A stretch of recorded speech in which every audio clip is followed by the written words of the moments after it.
안녕하세요. 오늘 이 아침에 나오신 성도님들을 환영합니다. 오늘 이 아침에도 저희들이 합심하여 하나님께 기도할 때 하나님께서 우리와 함께 하심을 알게 되는, 또 경험하게 되는, 또 하나님께 감사하게 되는 귀중한 이 아침 시간 되시기를 간절히 축원드립니다. 우리 다 같이 사도신경으로 우리의 신앙을 고백하시면서 2020년 7월 11일 토요일 아침 기도회를 하나님께 드리겠습니다. 전능하사 천지를 만드신 하나님 아버지를 내가 믿사오며 그 외아들 우리 주 예수 그리스도를 믿사오니 이는 성령으로 잉태하사 동정녀 마리아에게 나시고 본디오 빌라도에게 고난을 받으사 십자가에 못 박혀 죽으시고 장사한 지 사흘 만에 죽은 자 가운데서 다시 살아나시며 하늘에 오르사 전능하신 하나님 우편에 앉아 계시다가 저리어서 산 자와 죽은 자를 심판하러 오시리라. 성령을 믿사오며 거룩한 공예와 성도가 서로 교통하는 것과 죄를 사하여 주시는 것과 몸이 다시 사는 것과 영원히 사는 것을 믿사옵나이다. 아멘. 우리 이 시간에 함께 찬양하기 원합니다. 찬송가 500장, 통일찬송가 258장 물 위에 생명줄 던지어라 함께 찬양하겠습니다.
생명줄 던지어라.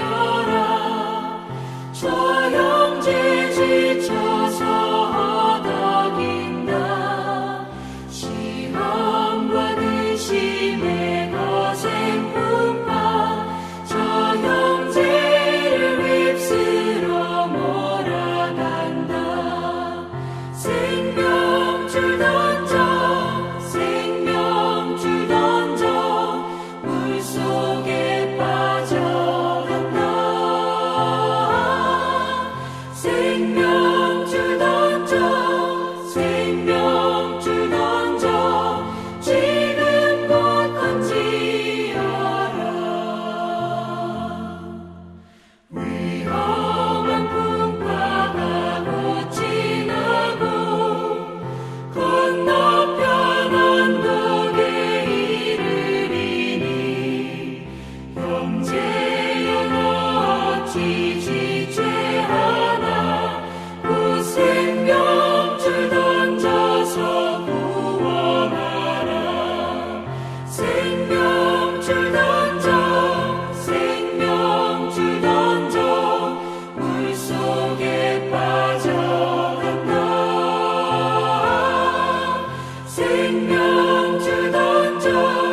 생명 주던 자 지금 곧 금지하라.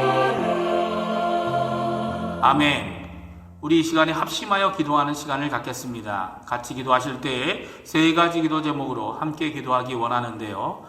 첫 번째, 교회와 성도님들을 위해 기도해 주십시오. 중직자들과 교육자들, 우리가 돕고 있는 선교사들, 당회와 위원회들, 전도회들, 교회학교 각 부서들, 교회와 예배의 회복을 위해 기도해 주시고, 특별히 내일 주일을 위해, 주일 예배를 위해 기도해 주시기 바랍니다. 교회에 연로하신 어른들과 병중에 계신 분들, 또 여러 모양으로 어려우신 분들을 위해 기도해 주시고, 강혜지 어린이와 그 가정을 위해 기도해 주십시오. 두 번째, 우리 조국 대한민국을 위해 기도해 주십시오. 한국교회와 위정자들, 특별히 북한 선교와 복음을 통한 자유 평화 통일을 위해 기도해 주시기 바랍니다. 그리고 세 번째, 저희가 살고 있는 아르헨티나를 위해 기도해 주십시오. 지금도 수고하고 있는 의료진들, 봉사자들, 또 위정자들에게 하나님의 크신 은혜가 임하여 이 어려운 시기를 잘 극복할 뿐만 아니라 하나님이 원하시는 아르헨티나의 모습으로 회복해 하는데 하나님의 쓰임을 받는 자들 되게 해달라고 기도하시는 이 아침 시간 되시기 바랍니다. 기도하겠습니다.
예수님의 이름으로 기도합니다. 아멘. 오늘 이 아침에 저희가 읽을 하나님의 말씀은 이사야서 1장 21절에서 31절까지 말씀입니다. 제가 갖고 있는 성경으로는 구약성경 969페이지에 있습니다. 다 찾으신 줄 알고 같이 읽겠습니다. 신실하던 성읍이 어찌하여 창기가 되었는고, 정의가 거기에 충만하였고 공의가 그 가운데 거하였더니 이제는 살인자들 뿐이로다. 내 은은 찌꺼기가 되었고 내 포도주에는 물이 섞였도다. 내 고관들은 패역하여 도둑과 짝하며 다 뇌물을 사랑하며 예물을 구하며 고아를 위하여 신원하지 아니하며 과부의 송사를 수리하지 아니하는도다. 그러므로 주 만군의 여호와 이스라엘의 전능자가 말씀하시되, 슬프다. 내가 장차 내 대적에게 보응하여 내 마음을 편하게 하겠고 내 원수에게 보복하리라. 내가 또 내 손을 내게 돌려 내 찌꺼기를 잿물로 씻듯이 녹여 정결하게 하며 내 혼잣물을 다 제하여 버리고, 내가 내 재판관들을 처음과 같이 내 모사들을 본래와 같이 회복할 것이라. 그리한 후에야 내가 의의 성읍이라 신실한 고을이라 불리리라 하셨나니, 시온은 정의로 구속함을 받고 그 돌아온 자들은 공의로 구속함을 받으리라. 그러나 패역한 자와 죄인은 함께 패망하고 여호와를 버린 자도 멸망할 것이라. 너희가 기뻐하던 상수리 나무로 말미암아 너희가 부끄러움을 당할 것이요 너희가 택한 동산으로 말미암아 수치를 당할 것이며, 너희는 잎사귀 마른 상수리 나무 같을 것이요 물 없는 동산 같으리니, 강한 자는 사모라기 같고 그 행위는 불티 같아서 함께 탈 것이나 끌 사람이 없으리라. 아멘. 오늘 이사야서 1장 21절에서 31절의 말씀을 통해 함께 하나님의 음성을 듣는 귀한 이 아침 시간이 되었으면 좋겠습니다. 오늘은 특별히 예루살렘에 대해 말씀해 주고 계십니다. 예루살렘의 그 당시 상황을 이사야가 다음과 같이 말씀해 주고 계십니다. 21절에서 23절까지의 말씀입니다. 신실하던 성읍이 어찌하여 창기가 되었는고, 정의가 거기에 충만하였고 공의가 그 가운데 거하였더니 이제는 살인자들 뿐이로다. 내 은은 찌꺼기가 되었고 내 포도주에는 물이 섞였도다. 내 고관들은 패역하여 도둑과 짝하며 다 뇌물을 사랑하며 예물을 구하며 고아를 위하여 신원하지 아니하며 과부의 송사를 수리하지 아니하는도다. 아멘. 예루살렘의 성의 이름은 무엇이었습니까? 신실한 성읍이었습니다. 그러나 하나님의 말씀을 받고 있는 이사야에게는 그 성읍은 창기가 되었고 정의와 공의가 충만하여 만나는 곳마다 서 있어야 하는 그곳에는 더 이상 이런 것, 정의와 공의가 없다라고 말씀하고 계십니다. 오히려 살인자들의 폭력으로 남의 생명을 빼앗는 자들밖에 없다고 말씀합니다. 그리고 그들의 가치는 찌꺼기가 되고 저질 음료와 같이 희석된 기준으로 삶을 사는 도시가 되었다는 겁니다. 하나님이 정하신 기준이 있죠. 그러나 그 기준에 못 미치는 물을 섞고 또 섞어서 희석된, 정의도 없고 공의도 희석된 그런 도시가 되었다고 말씀하십니다. 하나님의 법과 하나님의 말씀으로 그 사회가 돌아가는 것이 아니라 패역과 도적, 그리고 뇌물과 선물로 움직이는 사회가 되어졌습니다. 그래서 인맥도 없고 재력도 없고 무엇 하나 줄 것 없는 자들은 아무것도 할 수 없고 강탈당하는 사회가 예루살렘이라고 말씀하고 계십니다.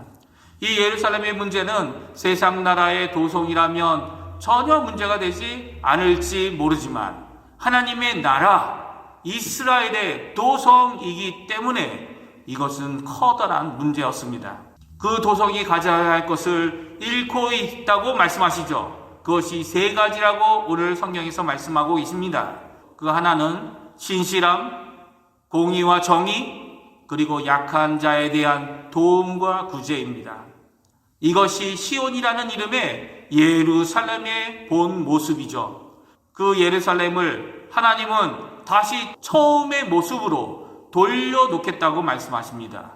그래서 다음과 같이 말씀하시죠. 24절에서 26절입니다. 같이 한번 읽어보겠습니다. 그러므로 주 만군의 여호와 이스라엘의 전능자가 말씀하시되 슬프다. 내가 장차 내 대족에게 보응하여 내 마음을 편하게 하겠고 내 원수에게 보복하리라. 내가 또 내 손을 내게 돌려 내 찌꺼기를 잿물로 씻듯이 녹여 정결하게 하며 내 혼잣물을 다 제하여 버리고 내가 내 재판관들을 처음과 같이 내 모사들을 본래와 같이 회복할 것이라. 그리한 후에야 내가 의의 성읍이라 신실한 고을이라 불리리라 하셨나니. 26절에 예루살렘을 어떻게 다시 회복하신다고 말씀하십니까? 예루살렘이 다시 의의 성읍이라 신실한 고을이라 불리우게 될 것이라고 말씀하고 계시죠. 어떻게요? 하나님께서 심판하시겠다는 겁니다. 어디를 심판하십니까? 예루살렘을 심판하시겠다는 겁니다. 하나님의 도성을 심판하실 때 심판함으로 제거될 것이 무엇이라고 말씀하십니까? 대적과 원수, 찌꺼기와 혼잣물을 제하여 버린다고 말씀하고 계시죠. 그리고 하나님의 심판을 올바로 드러낼 재판관들과 모사들을 회복하십니다. 그들의 회복이 바로 예루살렘이 이루어야 할 회복입니다. 사법체제와 행정체제의 직분을 갖고 있는 자들의 변화가 그 도성을 공의와 정의로 하나님의 의를 드러나게 하고 신실함의 고을이라고 불리우게 한다 말씀하고 계십니다. 그러면 하나님의 심판의 메시지 앞에 우리는 무엇을 해야 할까요? 이 하나님의 심판의 메시지 앞에 우리는 돌아가야 합니다. 아직 하나님의 심판이 임하지 않았지만 하나님은 분명히 두 가지 역사를 이루기 원하고 계십니다. 하나는 죄 지은 하나님의 백성을 정결함으로 하나님의 올바른 백성이 되게 하는 것과 다른 하나는 하나님께 돌아와 우리의 욕심, 우리의 우상을 버리고 하나님만 믿고 의지하며 삶을 살게 하는 것입니다. 요나가 전한 분명한 하나님의 메시지는 심판의 메시지였습니다. 물론 하나님의 모든 메시지가 다 전해지지 않았고 더욱이 도시 전부를 다 돌아다니면서 전하지도 않았습니다. 4일 걸려 다닐 수 있는 이 니느웨 도시 중에 하루길만 다녀 이 하나님의 부분적인 말씀을 전합니다. 그것도 심판의 메시지를 전합니다. 요나서 3장 4절에서 5절에 다음과 같이 말씀하시죠. 요나가 그 성읍에 들어가서 하루 동안 다니며 외쳐 이르되 40일이 지나면 니느웨가 무너지리라 하였더니 니느웨 사람들이 하나님을 믿고 금식을 선포하고 높고 낮은 자를 막론하고 굵은 배 옷을 입은지라. 그렇습니다. 니느웨 사람들은 하나님을 믿었습니다. 금식을 선포하고 그들의 모든 자들이 하나님께 힘써 부르짖었습니다. 요나서 3장 8절에서 10절의 말씀인데요. 제가 읽어드립니다. 사람이든지 짐승이든지 다 굵은 베옷을 입을 것이요 힘써 하나님께 부르짖을 것이며 각기 악한 길과 손으로 행한 강포에서 떠날 것이라. 하나님이 뜻을 돌이키시고 그 진노를 그치사 우리가 멸망하지 않게 하시리라. 그렇지 않은 줄을 누가 알겠느냐 하니라.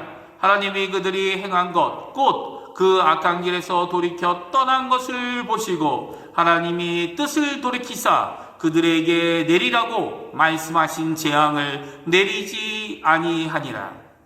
하나님의 심판의 메시지 앞에 그들은 하나님을 믿고 돌아섭니다. 회개합니다. 부르짖습니다. 악한 길에서 돌이켜 떠납니다. 이게 바로 하나님의 뜻인 것이죠. 예루살렘을 향한 뜻은 심판일 수밖에 없어 보이지만 돌이켜 하나님께 돌아오기만 한다면 하나님의 심판이 아닌 회개, 변화, 그리고 다시 의의 성읍으로 신실한 고울로 예루살렘을 변화시키겠다라고 말씀하고 계신 거죠. 다른 길은 없습니다. 다른 길은 없습니다. 하나님께로 돌아와야 합니다.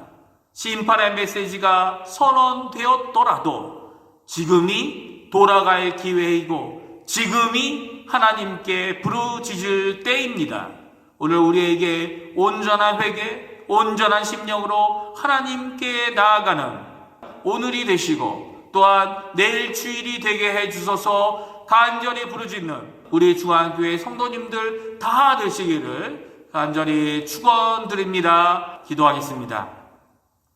할렐루야. 하나님 아버지 감사합니다. 오늘 이 아침에 예루살렘을 향한 하나님의 엄중한 심판의 메시지를 듣습니다.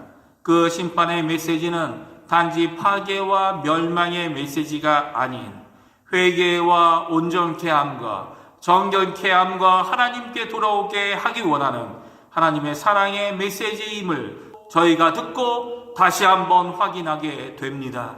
이스라엘을 사랑하시고 지렁이만도 못한 야곱을 사랑하시는 그 하나님께서 오늘도 저희를 예수 그리스도 아래서 구원받은 자로 이제는 하나님의 말씀을 전하는 일꾼으로 또 하나님의 교회에 함께된 지체로 하나님을 섬기고 또 주일에 예배에 함께 모여 하나님께 같이 은혜 받고 같이 힘을 쓰며 같이 부르짖는 귀중한 우리 중앙교회 공동체가 되게 해주신 하나님께 너무나도 감사를 드립니다.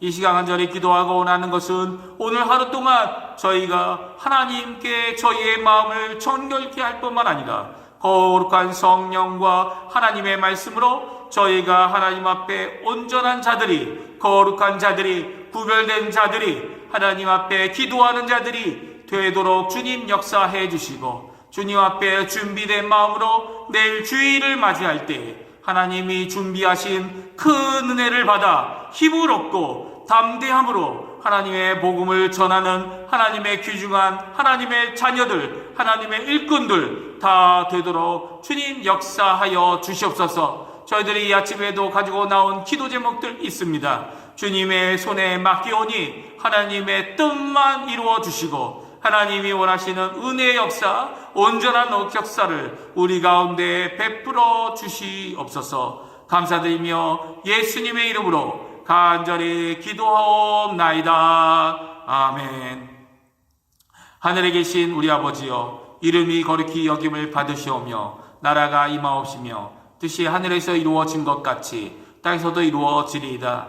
오늘날 우리에게 일용할 양식을 주옵시고 우리가 우리에게 죄 지은 자를 사하여 준 것 같이 우리의 죄를 사하여 주옵시고 우리를 시험에 들게 하지 마옵시며 다만 악에서 구하옵소서. 대개 나라와 권세와 영광이 아버지께 영원히 있사옵나이다. 아멘.